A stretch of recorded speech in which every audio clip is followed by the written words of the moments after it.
Hello, welcome to the Backlog.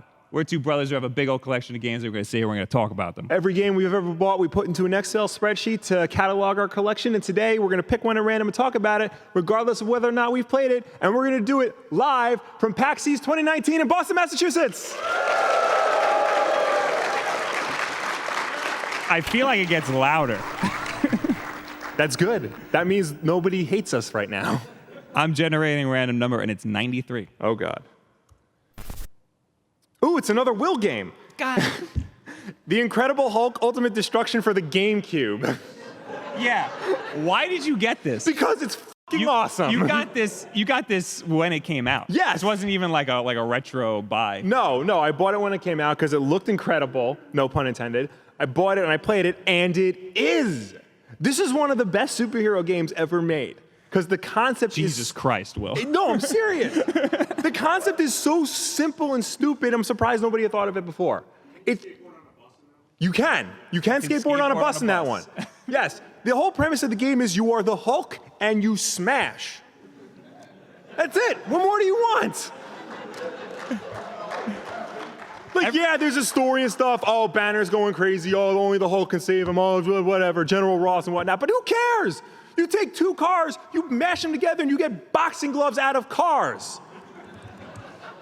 Was this a movie game? No. This is. Was there also a movie game? So the Edward Norton Incredible Hulk movie, which I did a video on, they made a video game based on it, and it's inspired by Ultimate Destruction, but it's not as good. So screw that game. Get Incredible Hulk Ultimate Destruction. I got it for GameCube, but it's also on PS2 and Xbox Original. So check that out. So this game came out in 2005. Yeah, so it's a late era. Yeah. You got Resident Evil 4. Yeah, and I played that 100 Star Fox times. Assault. You've got Super Mario Strikers. You got Killer 7. Played that. Batman Begins, which you also I did play that. Not as good as this. Shadow the Hedgehog. What's wrong with that, guys? Yeah. Time Splitters. Future Perfect. And then you're sitting over there playing The Incredible Hulk. And you played it a lot. I did, because it's great. It's an open world sandbox game where you go between like 3 different sections. It's like the desert, the city, and like the labs. And you just wreck house. It's all you like, everything comes at you, but nothing can stop you. So one of the biggest problems with Superman games is that he's too powerful. Yeah. And that there's no way to do like a good health system or something. Yeah. And that's why those seem to like be like, eh. I mean, so why does it work here? I mean, because the Hulk has like a health system. Like he can get tired out and like just collapse if he gets bombarded too much, or if anything like that. But it doesn't matter, because like you just keep going. Like you're so powerful that like even if you're getting bombarded with missiles, you still have just enough energy to jump 1,000 feet in the air, grab the helicopter that's shooting at you, and ride it to the ground. And when it's on the ground, you pick it up and smash something else with it.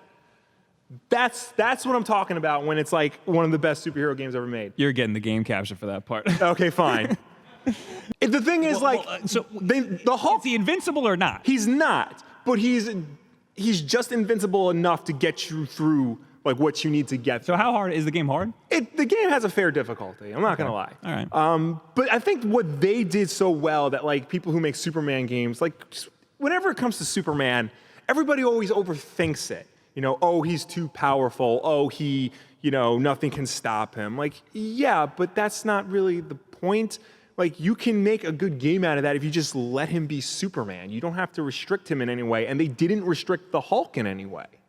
Like, he's still just as powerful as you expect him to be. So if they were to just apply that to Superman, let him be as powerful as you expect him to be, I think they would have a good formula for a good Superman game in there.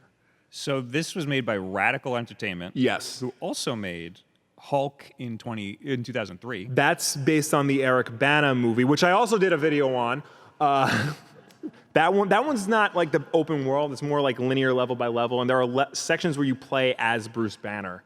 Oh. Yeah, no one really wants to do that. They also made The Simpsons Hit and Run, which is a good game. A lot of people like. The Incredible Hulk. Crash Tag Team Racing. I did not know that. Scarface. Yeah, I remember. The other 2 Crash games that nobody likes to talk about. and Prototype 2. So That Prototype makes a lot of sense. Prototype was basically their spiritual successor to Incredible Hulk: Ultimate Destruction. Sans Incredible Hulk. Yeah, it's I don't. It's like their version of a superhero game. Yeah. Before like the reign of superhero games when you got Arkham and Spider-Man and things like that. Yeah. I don't remember. I didn't play Prototype, but I know the people who did said it was pretty good, and it was basically Ultimate Destruction without the license. I heard good things about Prototype. A lot of people who played it also played like Crackdown. Yeah, and Infamous was the other one. Infamous, yeah. Infamous and Prototype were like in the same like Yeah. group of like superhero but not so superhero. Yeah. Yeah. Because I guess they couldn't grab the IPs. Yeah. But then eventually all the comic book companies were like, yeah, this is a good idea. Yeah. You guys can have this now. So I guess you say play this game. Absolutely, you should play this game. I mean, okay, it's a You GameCube. can probably emulate it. What? You could probably emulate it. Okay, but not like we condone that or anything. Wink. Granted, it's a GameCube PS2 era game, so it might not be as easy to play now as it is, a more modern game. But if you can get used to the controls and stuff, it's a lot of fun, you guys. Ooh, do you think it would age well because of that? I don't know. I mean, if I'm doing capture footage for this, I'll let you know. Yeah, you can have to, let us know after. Yeah, I can't recommend it enough. Incredible Hulk: Ultimate Destruction. I kind of want to give it a shot. Honestly. Yeah. I want to because I kind of do want to see how it controls now because you loved it so much. Yeah, I know. All right. Well, thank you guys for watching. Yeah. This episode of The Backlog. We'll see you later. And goodbye. Bye. Say bye, everybody. Now you can all cheer. So what do you guys think about Hulk Ultimate Destruction for the GameCube? Is this something that you played, or is this something that you missed out on but want to play? Leave it in the comments below. At me on Twitter. Any and all of this other social media garbage. We forgot this whole spiel while we were there at PAX. If you want to see more of The Backlog, let us know. And we'll see you next time. Goodbye.